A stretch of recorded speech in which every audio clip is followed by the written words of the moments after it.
Hi guys, it's Mrs. Ferris. Hopefully I look familiar to some of you from your math learning in kindergarten, first or second grade.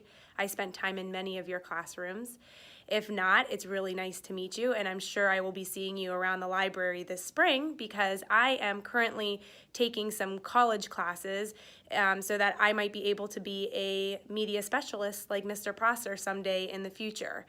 Part of one of my assignments is that I need to come up with a plan that will kind of change or impact the learning that's happening in the library. And my plan is to get more nonfiction or informational texts in the hands of students. The way I'm doing that is by pulling out some fiction genres and pairing them with some nonfiction texts or informational texts. The very first genre I'm trying that with is historical fiction. So I went through our fiction section of the library and pulled out some historical fiction books, specifically around the area of the Civil War. And then I went to our informational or nonfiction area and pulled out some texts about the Civil War that might pair nicely with some of those fiction novels or texts that you might be more inclined to read.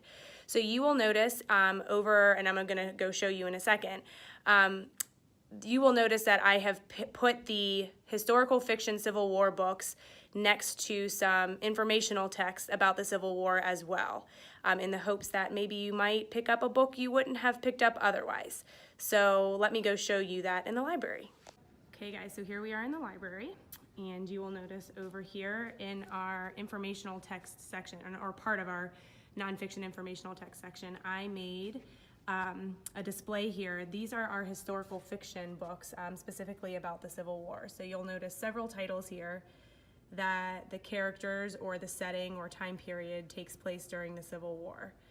Lots of variety there. One of my favorites is The Mostly True Adventure of Homer P. Pig, goodness. Many of you might be familiar with the I Survived series. This one takes place during the Civil War. And I know Mr. Prosser's, one of his favorites in this stack would be Charlie Scadaddy, I think is the name of it. And then if you come over here, here are our informational texts that have to do with the Civil War. I know a popular one already is The Gross Facts About the Civil War.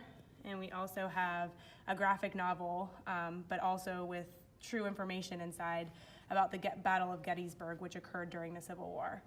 And then if you're interested, I have a QR code here that you can scan, and it is another student or kid explaining what the Civil War is, if you would like some kind of background information or more information on the Civil War. So hopefully you will be inspired to pick up any of these texts. I would love your feedback when I get back to Bailey. In the meantime, happy reading.